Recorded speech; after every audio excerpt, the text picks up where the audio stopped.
Dick Powers Sales Training. Big shout out to all my friends and my fans out there on the internet, and also those of you watching on the World Wide Web. Today's sales tip has to do with managing the sale. This is a place where a lot of people just go right off the rails. You know, they got a good start and then they just lose it. So I want you to pay attention, all right? This is also called shepherding the sale. Shepherding the sale. Now, do you know why it's called shepherding the sale? Because it's named after shepherds. You know, those people that are out there in the field, those guys with the big sticks. You know, it's got the curve on it. It's like a giant candy cane. And what's their job? So their job is to get the wayward sheep. Because every so often, this is what sheep will do, is that they'll see like a fly or you know those dandelion things that have the like a little floaty thing on them? Sheeps love those. And every so often they'll see one of those things floating through the air and they'll just go and chase it and wander off. And the shepherd has got to take the giant candy cane, he's got to hook it around the little sheep's neck and bring him gently back to the fold and say, "Come on, little sheepy. Come on back to your family, Bambi. This is it. This is your mother and your father. You're back where you belong." And everything's cool. He did his job. Now here's what I want you to take away from today. That you and me are sales shepherds. Our job is to corral, you know, the prospect, the customer, whatever, and get them back on track. Because they're just like sheep. Sometimes they get distracted. I'll give you an example. So I'm in this guy's office, right?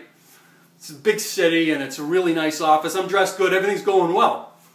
And all of a sudden, I'm telling him the story, right? This is just an awesome story. And we're getting to the best part. It's about powerboating. And all of a sudden, I look across the desk and I see he's like examining his watch. And he's like looking out the window and he's fiddling with his phone. And I realize he's like the sheep. He might as well be staring at the dandelion thing. And so what do? I say, clear my throat. "Yoo-hoo, Mr. Jones. Mr. Jones, I'm over here." And when he looks over, here's what you got to do. You reach in your pocket and you say, "Mr. Jones, here's the contract." And then you reach in your pocket and you say, "Mr. Jones, here's the pen. This is the dotted line. This is where you sign. I'll get going and we'll be good to go." This is the part I want you to really understand, okay? This is where the gold is made. There's like this whole mumbo-jumbo-tronic kind of sonic thing going on in his head, right? I don't even know the technical words. But there's this thing going on in his head, and what it's telling him inside of his head is it's saying, if you sign the contract, Powers will leave the office, and then you can go back to staring at your watch, which is what he wants to do in the first place. This is beautiful. He signs the contract, you leave the office with your commission, with the money, you spend the rest of the day playing golf, and this is how you make the big bucks. Stick with Powers, do what you're told, and you're going to make a lot of money. And follow me on the web at dickpowerssales.com, dick-powers.com, and dickpowers.me. Rock on with Powers.